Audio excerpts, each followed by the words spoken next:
Greetings from the city of brotherly love. I am Fernando Mendez, host of the Round Table. We invite you to listen to our discussion of the themes of the day when we bring you regional, national, and international news.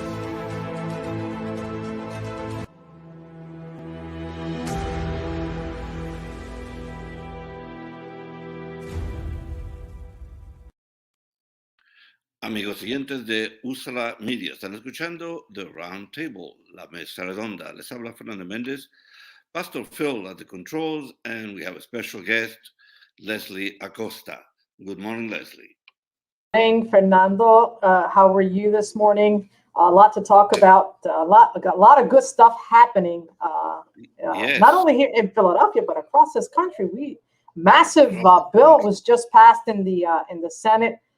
It has to go back to the House, but we got a lot to talk about today, Fernando. I'm excited about this conversation.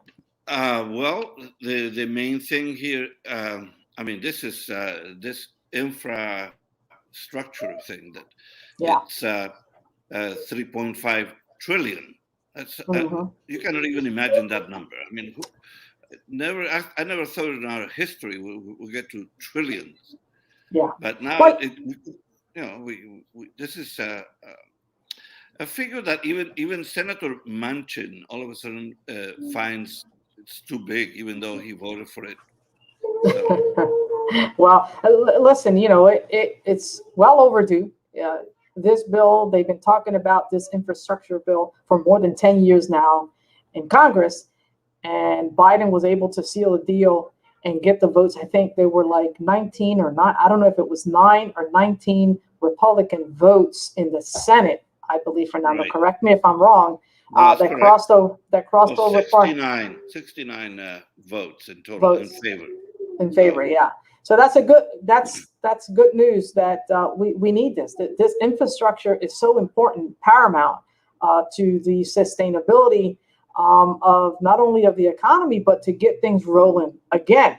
Now, in spite of the fact that we got this 3.5 trillion passed in the Senate, it has to go back to the House, and that's going to come with some additional amendments. Probably they're going to require some senators, like some Congress people who are going to want some amendments to that bill. But the good news is it's done. It's over. It passed. Now we got to wait for the House to get this done over the hump. But the issue that we're going to have, Fernando, given that we have this great 3.5 trillion, we're still dealing with this COVID-19 variant, which is the Delta.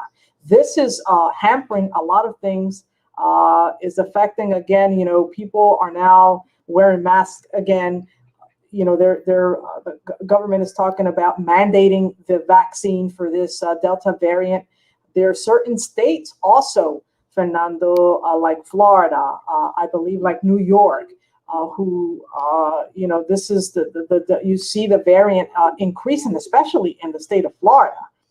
So we have our issues still pending, even though we have good news on the front on the economic front. Yes, the COVID, the new cases, mostly Florida, Texas, Arkansas, Mississippi. In Mississippi, the ICU, intensive care units in hospitals, are out of beds. They don't have enough. So that means that everybody's going to the hospital now that is hit with this version of COVID, which is more contagious. So the Department of Health in Philadelphia declared a second heat health emergency, in addition to new guidelines for COVID. So we have two things here affecting Philadelphia right now: COVID and the heat. The problem with COVID for restaurants that were hoping to recover from the devastation brought on by COVID is that now they don't know what to do, because some of them had outdoor facilities that helped them survive during the COVID months, and then they were hoping to be able to keep them, but the city has ordered some of those places closed, and there are new regulations, etc. On Right. top of that, new regulations that may require that we wear masks again. El uso de mascarillas lo van a imponer nuevamente aquí en Filadelfia para entrar a cualquier edificio público y para entrar a muchos negocios. Yeah. Even, there's a big debate now.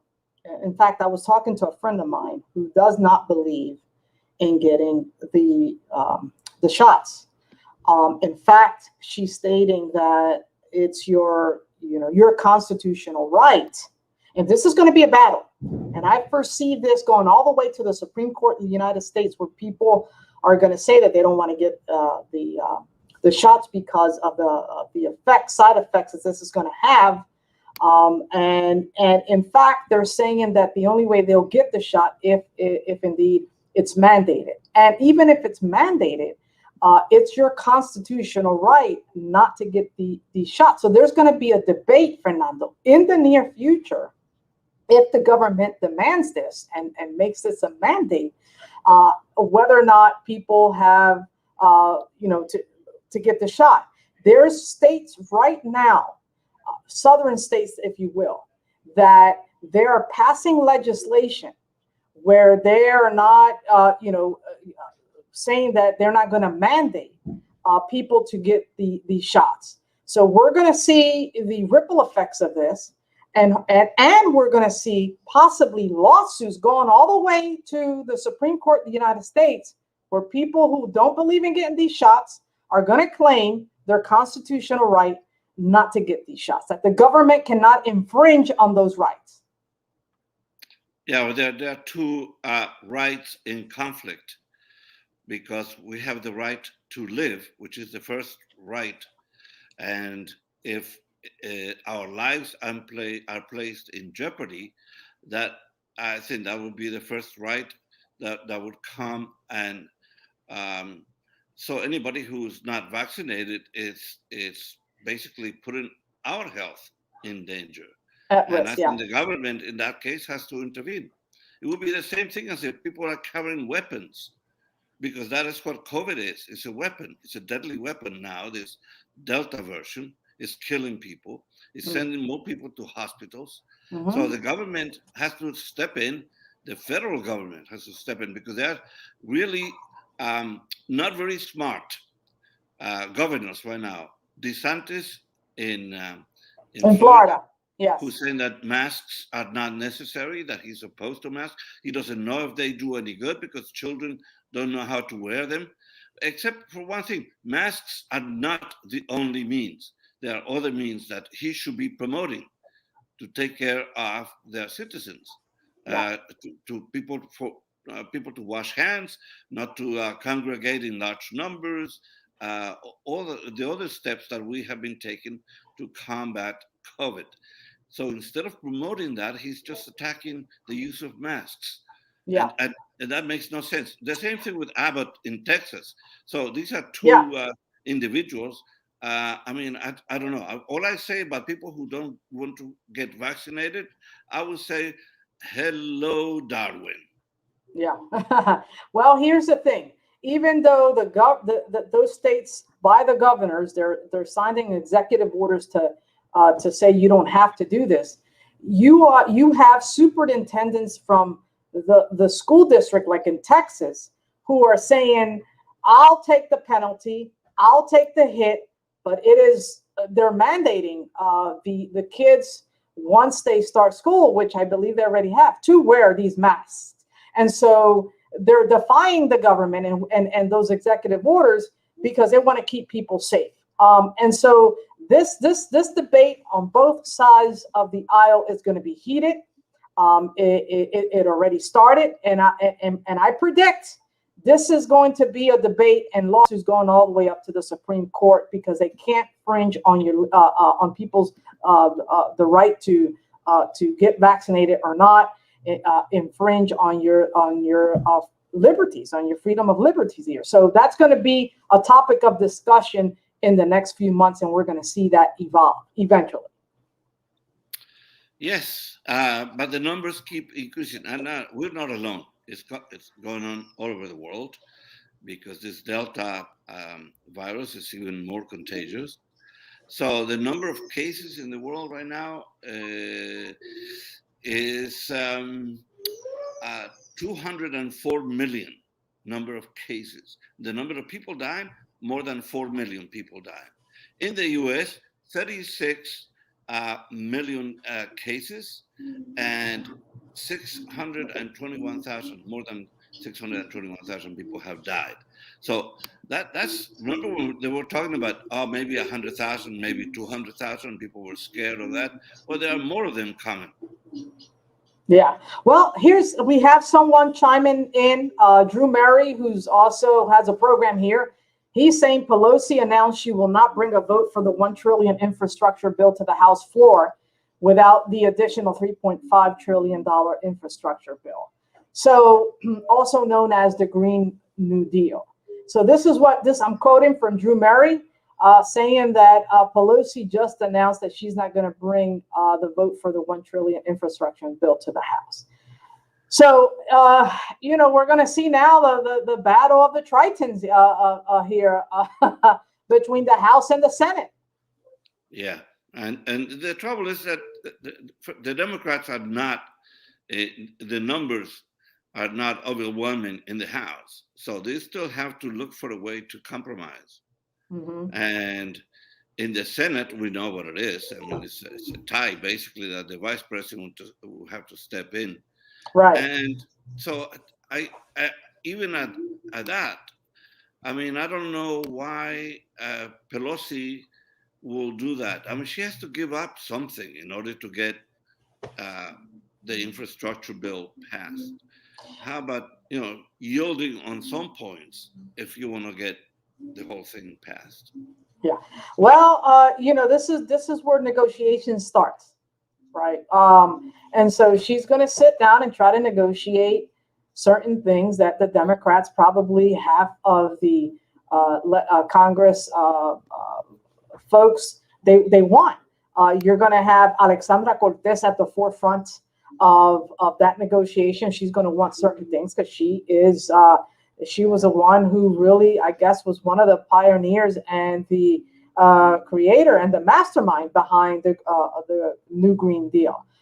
You're going to have Democrats that are going to want to negotiate certain things, and that's where Pelosi is going to have to step up and negotiate. So this is the beginning of negotiations that's going to be between Congress, and probably the Biden is going to have to step in and come to an agreement as to how that negotiation is going to go down and what actually the Democrats are asking for in terms of this, in terms of getting the votes necessary to get this over the finish line in Congress. And that's going to be a big stumbling. If they don't get what they want, they're not going to get the votes. And so this is all about votes. And right now it's about whipping votes to get this passed in the House.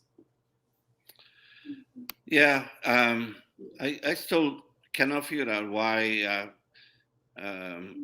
Ocasio-Cortez would have such power to derail a bill that would be to the benefit of everybody. Looking for perfection is one of those things that could be an obstacle to achieving something good, because it's not perfect. It's not a perfect bill. So the art of compromise is what you need in a politician to say, okay, I'll give in on this point because I want the good of the bill is, it's amazing what it has in it that is good for everybody. As Pastor Phil said, he read it. There's so many parts of it that concern education, that concern underprivileged people, senior citizens, all that. And that we should pay attention to that, because it's not just one single thing that will benefit somebody and at the expense of the rest of us. Yeah, well, the bill does have some good stuff in it, right? There's a lot of good stuff. Education, healthcare. It touches childcare. It touches on a lot of important things that I think it would be beneficial. Not that it would be. It's going to be beneficial in the long run. So it does. It's not perfect, like you said. It's not. But the art of negotiation starts now, and so that is something that now you're going to see the political maneuvering going on to satisfy.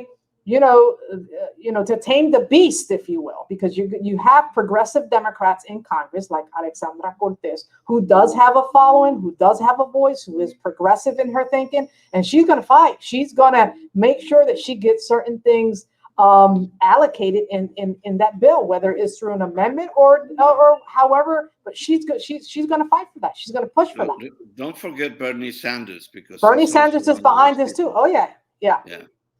Yeah, so you have the progressive side of the Democrats, and they're going to push for certain things, and they're going to, in order to get these votes, they're going to want to negotiate. Yeah, but the way I see this bill is transformative. It's not just one more bill. This would have a very significant impact on our society, on our country right now. I think equivalent to what Roosevelt did with the New Deal. I think this is something that will change a lot of the direction this country is going in, and especially as regards to education and care for the poor and minorities. LGBTQ people should be happy with some of the items in this agenda. So it's a good thing all around, and if you're going to break the deal because you didn't get some specific item you wanted on it, that's ridiculous. Mm-hmm. Yeah. Well, hopefully, Speaker Nancy Pelosi will, come to her senses. Obviously, she's the leader, so she's going to have to do a lot of maneuvering and a lot of negotiation just to appease the progressive side of Congress. And so from our director, it's time to take a break. So we're going to take a break here en Úsala Radio, Úsala Media. Les habla Fernando Méndez. Leslie Acosta nos acompaña hoy y el pastor Phil Fisher dirige el programa. Regresamos en un minuto. If you're even considering getting your high school diploma, go get it. You can do it. Find free adult education classes near you at finishyourdiploma.org. Señores oyentes de Úsala Radio, estamos aquí de nuevo con su programa La Mesa Redonda de Round Table, desde el corazón de la ciudad del amor fraternal, en donde la ola de crimen sigue pujante. El alcalde nos dio unos números y dijo que estaba bajando en el número de casos de crímenes con armas de fuego, pero eso no es verdad. Entonces siguen aumentando. Aquí nos acompaña en el día de hoy Leslie Acosta. So, Leslie. Yes. And here, the crime bill, the increase in crime in Philly. And I saw numbers that are incredible in terms of what is happening with the people who have been victims of shootings in this town.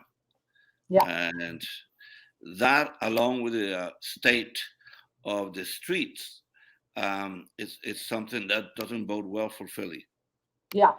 And Fernando, definitely we have to address that in a minute. But before we jump to that subject, I have to mention here that Biden was very specific, and we have to state this to the public square and whoever's listening right now and viewing this. Taxes will not go up for individuals earning less than $400,000 a year.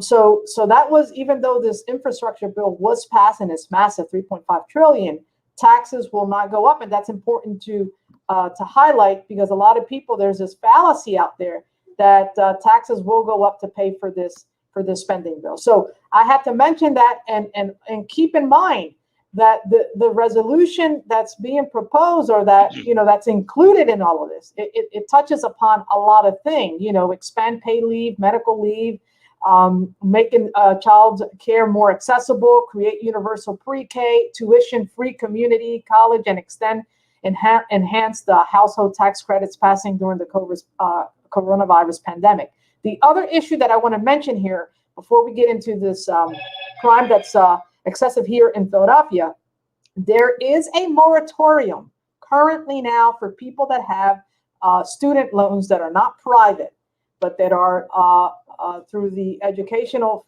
federal student loans. There is a moratorium, and that moratorium went into effect on Monday or Tuesday, I believe, and it's going to go all the way through January 2022. So anyone who has student loans, that the student loans have been suspended and will not incur any interest rate while the suspension is in place until 2022. So we have to mention that, Fernando. Yeah, no, that's very important because especially with COVID, again, COVID, it got so much damage. A lot of people lost their jobs, their ability to pay, not only educational debts, but all kinds of debts, and mortgages and whatnot. So, the problem is for people who are losing their homes right now because there's no protection right now. No protection. They had extended it until the end of July. So, but that's it. Now people are exposed to eviction. Well, there's also a moratorium on the eviction as well. So it was expiring or expired, and then so there's also a moratorium on the eviction notices as well. So that's a good. Until when? What is the next? I think January. I think. I'm not sure. Correct me if I'm wrong, but I haven't researched. But I believe there is but I don't. I think it's until January 2022. I believe that is the case. But I have to read up on it because I didn't see that. I saw that they extended it. I don't know until when. For how far? How far out? Yeah. Talking about now the crime in Philadelphia. Well, it's I call it a pandemic as well. It's ridiculous. It's excessive. I don't think we've come up with a strategy to curb this at all. There is just whatever is in place now is simply not working. And so the numbers are just increasing. Every single day, there's some type of either shooting or some type of crime being reported in the city of Philadelphia. And this is excessive, Fernando. I call it a pandemic. It is a crisis that we are facing here in the city of Philadelphia. And how do we tackle this? I just don't know. I don't know what the local government here is doing, what strategy is in place right now. I simply don't know what can be done to contain this. Yeah, I'm not sure of that, what could happen there, but because, guns, the availability of guns is one of the plagues in this country. There are more guns than people. And I don't have any guns, so somebody has my portion of this. You have a gun? No, I do not. So that means a lot of people have multiple guns. As we know, many of them have been found with a trunk full of guns and ammunition. And so anyway, that's when the people say like, oh, he was such a nice guy. We don't know why he committed all those crimes. But anyway, we have somebody like this, this congresswoman that was suspended for all her stupid remarks. Mm-hmm. You know who I'm talking about, Marjorie Taylor Greene. Yeah. Right? And she's still saying things like that. And now she's also attacking the use of masks. So I guess that goes along with that. Her position that is the First Amendment. What you mentioned at the beginning of this conversation, she's saying the First Amendment protects her, and she doesn't have to do what she doesn't want to do. Yeah. Well, she's another, with these conspiracy, the QAnon, part of the of the party. I don't know what Republican Party, if you will. These QAnon theories are just out there, and they're going to put this misinformation out there. These people really believe this stuff, and she was elected also spewing this information. And so there's a huge segment of the population in this country who believe what she's talking about. And so, we have to debunk those fallacies and just go with the facts of things that what really are. And talking about here in Philadelphia, going back to this issue of crime, Fernando, I think that part of the issue is that you don't have your interagency talking to each other, and there's like roadblocks here. You have to have the district attorney at the office. You at sitting at the table. You have to have city council. You have to have Harrisburg. You have to have all these people involved in these conversations to come up with a viable strategy.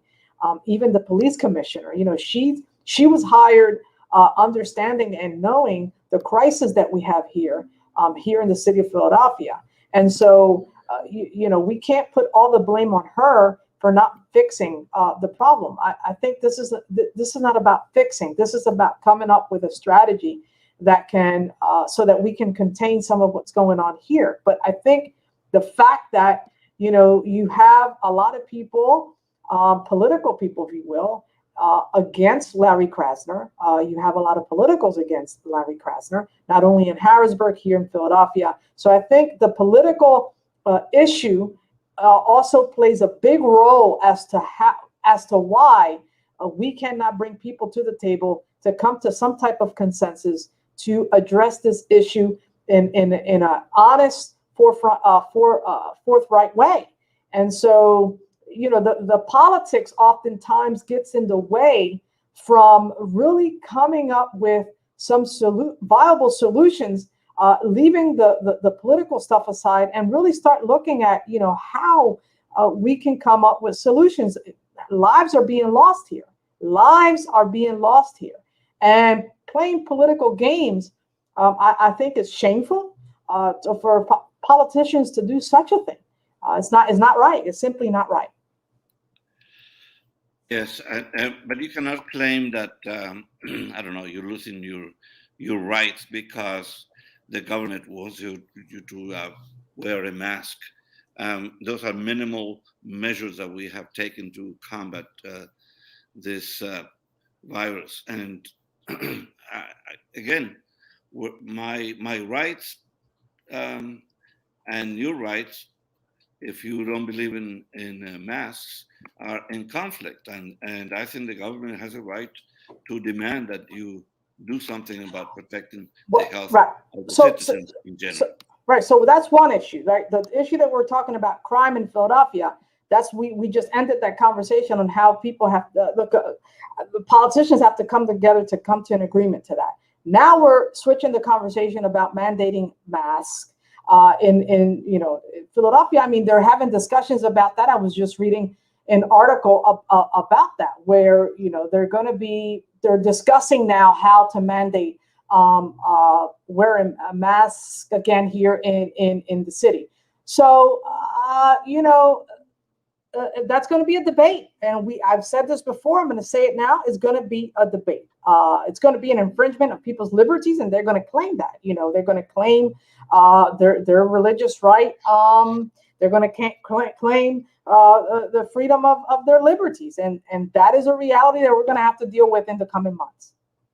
Yeah, let me read this report I had on Marjorie Taylor Greene. It says, you have the fact that a contingent of terrible politicians, conservative pundits, are infecting the brains of a lot of people with all manner of misinformation, cheering them on in their refusal to do something for the greater good. And in at least one instance, suggesting they shoot anyone encouraging people to get vaccinated. And that was Marjorie Taylor Greene, implying that if you show up at her door asking about COVID mask, that you should feel free to shoot that person. Unsurprisingly, that politician is Marjorie Taylor Greene, whose own existence is hopefully inspiring scientists to develop a vaccine against crazy. So. Well, listen, she's out there. I mean, this is loony stuff. She said the mask mandate was comparable to the Holocaust. Oh Lord, yeah. So, yeah, well, let's go back to what's going on here in Philadelphia, Fernando. So, officials here in Philadelphia, they're discussing new COVID-19 restrictions, and that happened. There was a briefing in the City Department of Public Health on Wednesday morning. So they had a briefing Wednesday morning about these restrictions. And according to the Pennsylvania Restaurant and Lodging Association, they're saying that the city will soon require businesses to mandate vaccines for all customers and employees indoors. So this is the conversation. If the businesses prefers not to adopt that policy, they must require customers and employees to wear masks regardless of vaccination status. So we're going back to this issue again, right? So they're in discussions right now, leaning towards everyone masking up again because of the increase of the numbers that we're having. So this is the conversation as of Wednesday morning on these on people being vaccinated in order to enter indoors to these restaurants. This is real. This is happening, and I foresee in the coming weeks mandating again people wearing masks, and I think it's probably the right thing to do, Fernando. Yeah, well, we're going to take a break and then we'll come back and talk about the mandate to wear masks, which is the federal government and the state government and the city government will have to do something about that. Estamos en compañía de Leslie Acosta hablando sobre varios temas. Les habla Fernando Méndez, Pastor Phil at the board. Regresamos en un momento. Había un niño que era muy sensible a luces y sonidos. Construía escondites donde no podían entrar. No le gustaba mirar a la gente a los ojos. Lo hacía sentir incómodo. Un día se descubrió que tenía autismo. Con ayuda, poco a poco, aprendió a vivir mejor con ello. Mientras más pronto se diagnostique, mejor. Conoce las señales en autismspeaks.org. Señores oyentes de USA la Radio, estamos aquí de nuevo con su programa La Mesa Redonda. Les habla Fernando Méndez. Nos acompaña Leslie Acosta, Pastor Phil at the board. Bueno, estamos hablando sobre COVID. And a couple of notes on COVID. COVID surge in Florida, Texas, Missouri, and Arkansas, the largest single-day increase in hospitalizations since the beginning of the pandemic. The other thing is that Governor DeSantis and Governor Abbott in Texas are saying that masks are not necessary. They shouldn't be required in schools. But schools are going to open soon. And so are we going to have more and more kids getting sick? Well, let me just say this, Fernando. Billy Penn just announced about 18 hours ago that Philadelphia City Council, they're going to announce to require all council staffers to get fully vaccinated by the time they go back or reconvene for the fall. They're going to either have to be vaccinated or they have to undergo weekly COVID testing.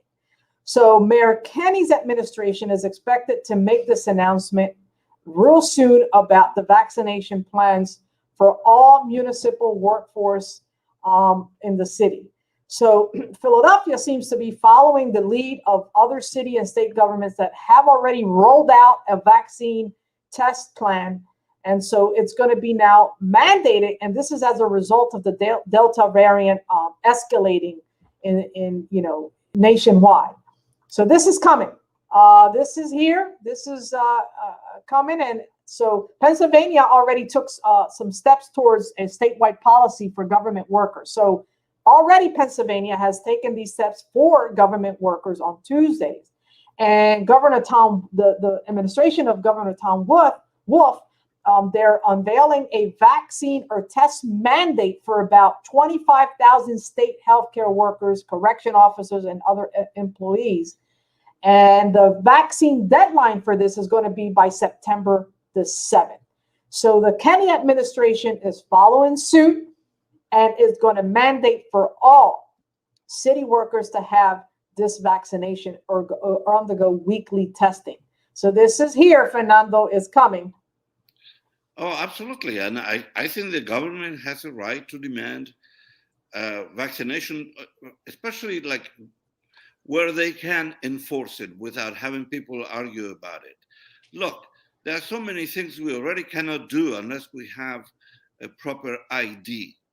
Mm-hmm. This is just one specific requirement about being vaccinated in order to enter a place where there are other people that you could be exposing to this virus. If you're not vaccinated, you could be the carrier or you could be one of the victims. And so again, if you have been given the opportunity to get a shot, a vaccine against that possibility, but you don't want it because I don't understand what religion says you don't have to protect your life. Well, look, freedom of religion and your liberties, your civil liberties is a real thing, and it has to be respected, regardless of how. Leslie, tell me what religion says you don't have to protect your life. Listen, we're not going to get into that conversation about religion, but let's just say this. Let me just give you numbers so that we can talk about facts here. And I agree with you, Fernando, but this is a reality that we're dealing with, and we're going to have to cross the bridge when we get there, when we're talking about people who don't believe in getting vaccinated because of their religious belief. But in Philadelphia, 77% of the eligible adults have received at least one dose of the vaccines, with 63% fully vaccinated, according to the to city data. So we still got at least 77% of eligible adults have received at least one shot, which is good news for Philadelphia. And so what they're saying is, for people who have these religious beliefs, what they're doing with these individuals, if staffers with medical or religious exemptions will be required to undergo regular testing in lieu of vaccination. So at least they're giving these individuals an option to because of the government vaccine policies to show that they're COVID free. So they're not saying for the people that don't believe in this, that because of the religion, they have to still get this testing every week. They have to do it. It's being mandated. So this is why I'm saying, going back to this issue of contention, and people are going to be debating this in the near future, where people are going to step up and they're gonna fight about this. And this is a reality that I know and I understand your point. What religious person does not want their health to be intact and think about the other person, not only yourself, but about the other individual? These are points of contention that will be debated in the near future, Fernando.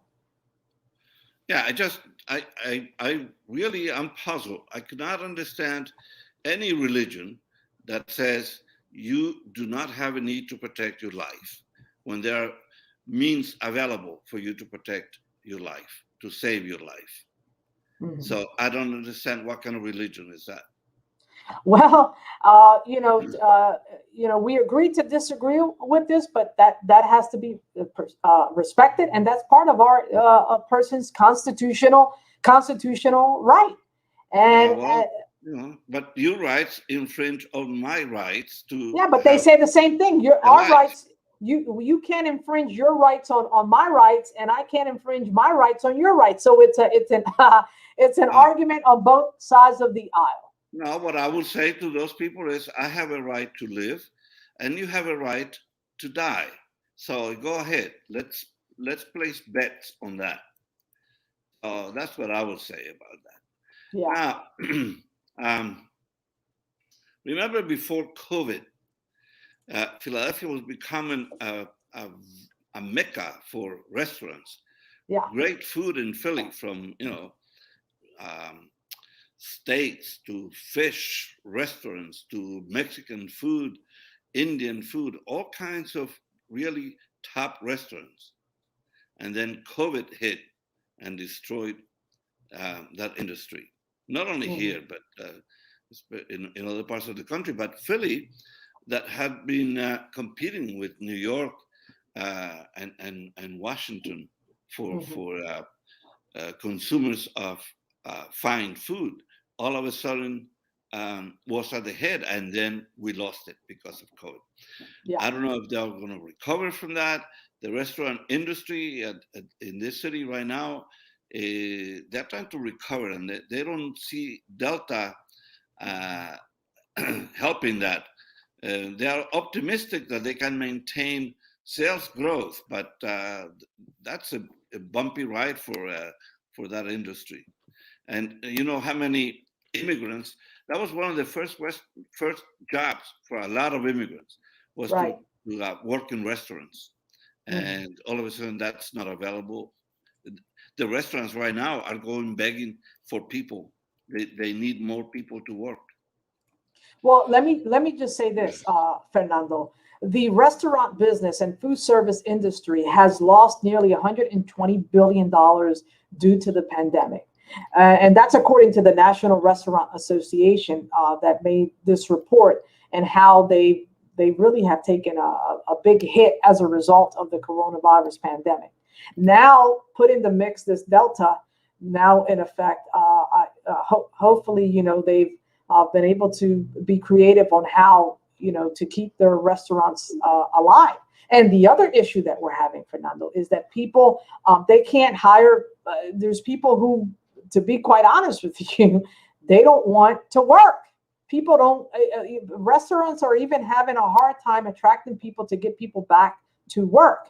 And so even offering $15 an hour, have you read that? I mean, there's McDonald's, you have Wendy's, you have a lot of restaurants now offering $15 an hour for people to come back to work, and people simply don't even want to do that. In spite of, you know, so they have a shortage of staff, plus the money that has been lost in the industry as a result of the coronavirus. Oh, I know that. I know they cannot pay enough. I mean, there are people who don't want to go back to those jobs.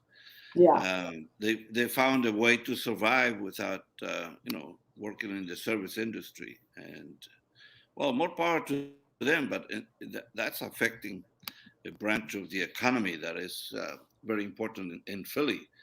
At one point, I think I saw a number like there were like 10 to 15,000 people working in restaurants in this city. So you know what that means in terms of employment. And yes, the fact that so many restaurants could go under, and then you lose all that revenue for the city also. Yeah. Which is another problem, because now the city is also confronting a lot of empty buildings. A lot of people discover they can work from home.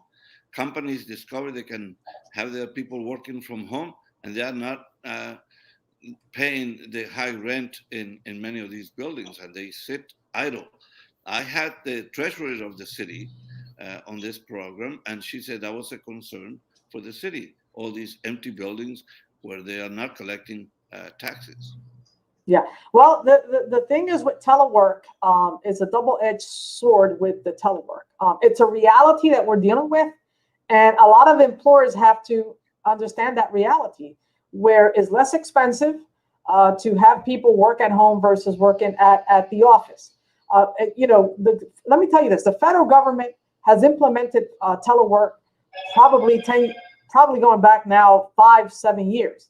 So they're well ahead of the bell curve here. But telework is a reality that we're dealing with because of the pandemic, and you're going to see companies, more and more so private companies, that are going to continue to initiate and have people work from home because it's first of all, it's less expensive, and secondly, it is more cost effective for companies to do so. There's people who don't believe in that. There's people who do not believe that that telework is good for individuals, that they don't telework, that you really don't work. Well, that is a fallacy.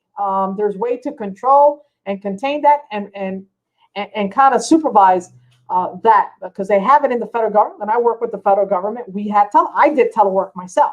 So that is a reality that we are going to be merging into as a result of this pandemic. So yeah, there's also people that don't agree that telework is like you're saying. You got empty buildings, you have empty offices. People now are working from home.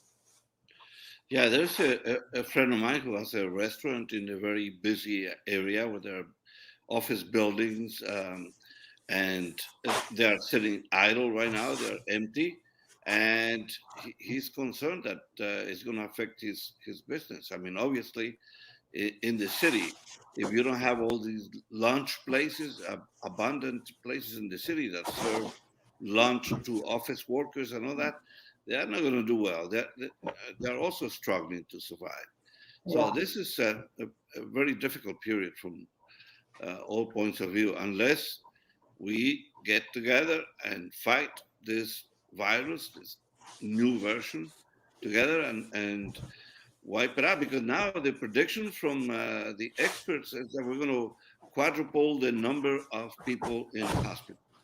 But on the other side of this break that we're going to take right now, Yes. I want to talk to you about a very important event that just happened. So, no se vayan, regresamos en un momento. We come back to you in a moment. Les habla Fernando Méndez. Leslie Acosta nos acompaña hoy, and Pastor Phil at the controls. Regresamos en un minuto. Greetings from the city of brotherly love. I am Fernando Méndez, host of the Round Table. We invite you to listen to our discussion of the themes of the day when we bring you regional, national, and international news.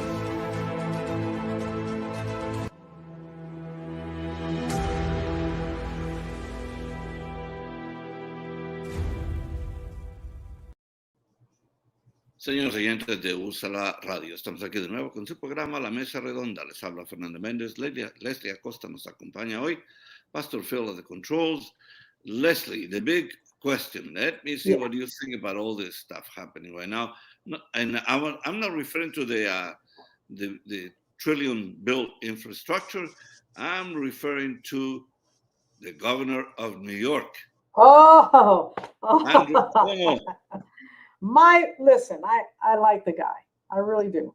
I did too. He was he was the main leader, national leader during at the beginning of COVID, because we could not rely on the red gorilla in the White House. Look, it's unfortunate what has happened to Cuomo. Excellent man. Excellent leader, a future possibly to be potential presidential candidate, because he was the national leader on this pandemic. I mean, it's unfortunate, right? We don't know. He was forced literally to resign from his position. In fact, even Biden had asked him to resign. So I don't know. I have mixed feelings about this issue of the sexual harassment claims that there was an investigation and they found 11 women have come forward to say that he tried to, or not tried, or did sexually harass these women. Yeah. I don't know, Fernando. It's a shame that this man's political career has ended in such a way, this way, and hopefully he can come back from this. I don't know how. I don't know how. So. I think this is the end of his career. I don't think he's coming back, even though he has a few million in the bank that he could use to campaign. But I don't think he's coming back. It's not comparable to Clinton in a way, but Clinton's case was some more specific and more detail, and there was some specific proof. There was a dress and all that. With Cuomo, it's some witnesses, and you have to believe the women who he asked for an investigation, but that's what happened. There was an investigation, and the result of that investigation is that the 11 women testified that he harassed them. So he's done. There's no excuse. And the thing is, his final speech was not really an apology. It was not a repentance. It was more of that this is a political thing he's fighting, and look, he, he was, or he is, a powerful individual. He's a lot of people are threatened by that leadership. He's a powerhouse, and so he's being defiant. Anyone that faces any type of criticism like this, where the media is behind, putting your name out there, dragging your name through the dirt. Fernando, you know this. It happens when you're in the political world, and so you become defiant. You become angry. It hits you deep, and so he has to defend himself. He continues to claim he didn't do any of this. Only him and God knows the reality of the situation. And hopefully, he will, hopefully this will, this is a wake-up call for him. But it's a shame because I really do like the guy. And I think he had a political future that a lot of people knew he had this political future. And he was on his way possibly to be a candidate for president at some point in his life. Yes, that was the one ambition he had, but he got derailed. So, yeah, like a few other politicians along the way, So absolutely, it's I don't know. It's a new era, and I think that things that might have been forgiven in previous generations, this generation is not very forgiving in terms of that.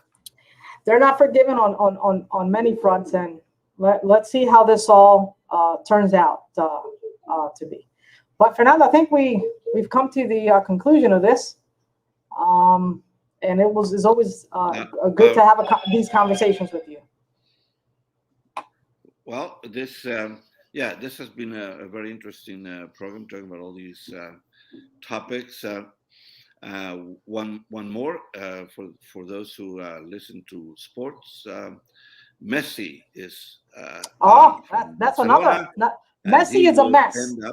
He's playing now for Paris Saint-Germain, and he will join Neymar in Paris. So Messi. Huh? But Messi is a mess right now. Messi, this guy, he's a soccer player. So that people know who we're talking about here. And he had a contract with Spain for 10 years was his contract?